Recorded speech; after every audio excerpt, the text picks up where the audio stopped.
समझाना भी है।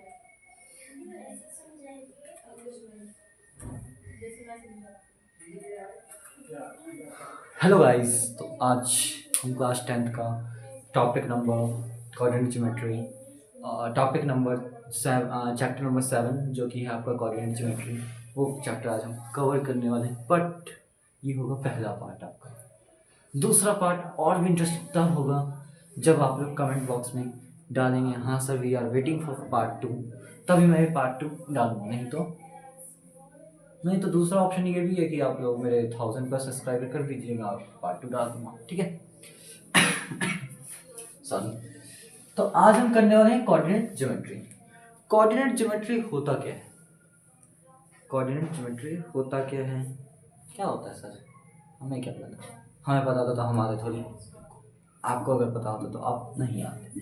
तो चलिए समझते हैं। इतना तो हमने क्लास 9th में पढ़ा था।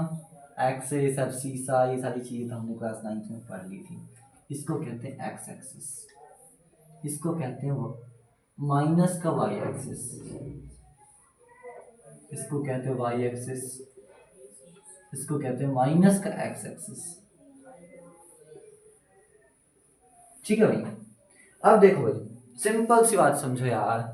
मैं यहाँ से यहाँ तक की डिस्टेंस है मेरी, मैंने बोला भैया ए और बी मैंने देर को दे दिया, आप बता ए और बी की लेंथ कितनी होगी, ए और बी की लेंथ कितनी होगी। ये सारी चीजें किस में आती है? कोऑर्डिनेट में आती है यार, ज्योमेट्री का पार्ट है, ज्योमेट्री का पार्ट है, कोऑर्डिनेट में आती है। कोऑर्डिनेट से हुई ना X axis, Y axis, abscissa, ordinate, ये सारे क्या है आपके? कोऑर्डिनेट का ही तो चैप्टर, कोऑर्डिनेट का ही तो पार्ट है भाई, है ना?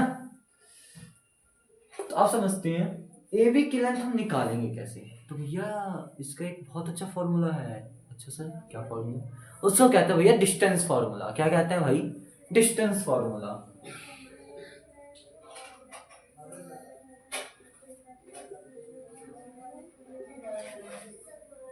क्या होता है ये सर डिस्टेंस फॉर्मूला? ऐसे थोड़ी बोलते हैं। अरे भैया ए मानो x1 y1, कोऑर्डिनेट तो ऐसे लिखते हो ना। बी मानो y1 x2 y2, है ना? बात समझो जरा। डिस्टेंस फॉर्मूला लगाओगे तो प्रोसेस क्या होता है?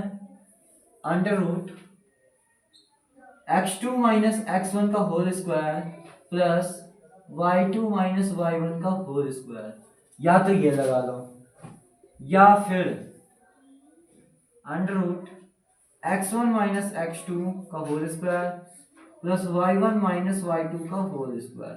लेकिन याद रखना, अगर x में पहले 2 आया तो y में भी पहले 2 ही आएगा, फिर 1 आएगा।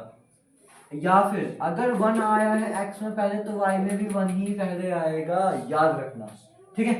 अगर ये अल्टर करते हैं तो बेटा आपका आंसर 110% आपका आंसर गलत आएगा। अगर नेगेटिव, अगर इंटीजर्स वाला पार्ट आ गया, नेगेटिव वाला पार्ट आ गया तो, ठीक है? बात करते हैं अभी। सर ये तो आपने बता दिया, थोड़ा सा एग्जांपल देके समझ। अरे हाँ भैया दूंगा, ठंड तो रखो, तसल्ली तो रखो यार, ठीक है? तसल्ली रखो, लेकिन अभी नहीं दूंगा। अरे मजाक मजाक मजाक कर रहा हूँ यार, अभी बताऊंगा, वेट करो, बस वेट करो।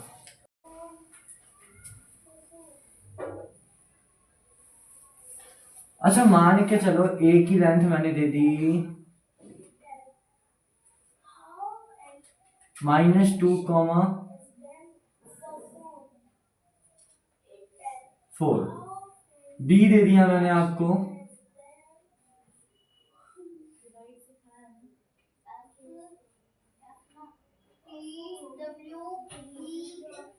4, -3, ठीक है?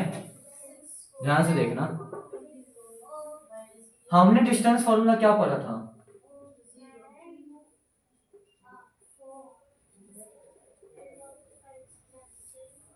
x2 माइनस x1 का whole square plus y2 minus y1 का होल स्क्वायर, यही पढ़ा था हमने। तो जस्ट ए बी की लेंथ क्या होगी बाबू? यहाँ पे ए बी की आपसे लेंथ पूछी है मान लो, तो ए बी की लेंथ आप कैसे निकालेंगे? Under root x2 minus x1 यानी x2 4 माइनस माइनस का 2, ब्रैकेट का जरा ध्यान से उपयोग करिएगा नहीं तो आंसर गलत आएगा। -3 - 4 का होल स्क्वायर। इंटीजर पढ़े हो? अरे हाँ, नहीं पढ़े हो कोई बात नहीं, कल वीडियो आ जाएगी इंटीजर की, इंटीजर पढ़ लेना, इंटीजर पढ़ लेना फिर इस पे आ जाना, ठीक है? क्योंकि वो नहीं वाला कॉन्सेप्ट थोड़ा डिफिकल्ट है यार, अगर इंटीजर नहीं पढ़े हो तब डिफिकल्ट है, नहीं तो आसान है। माइनस माइनस प्लस भैया, अच्छा हाँ, -3 माइनस माइनस प्लस होता है लेकिन साइन हमेशा किसका आएगा? माइनस का आएगा। अच्छा सर, 3 + 4 कितना होगा बाबू? तो 7 होता है, किसी ने 7 बोला, अरे वाह समझदार हो। 7 के स्क्वायर 49, 6 के स्क्वायर 36 प्लस 49, कितनी आगे वैल्यू?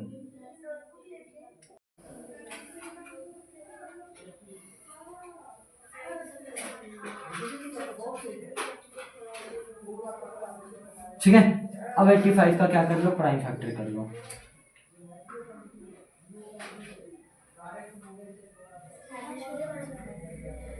ठीक है?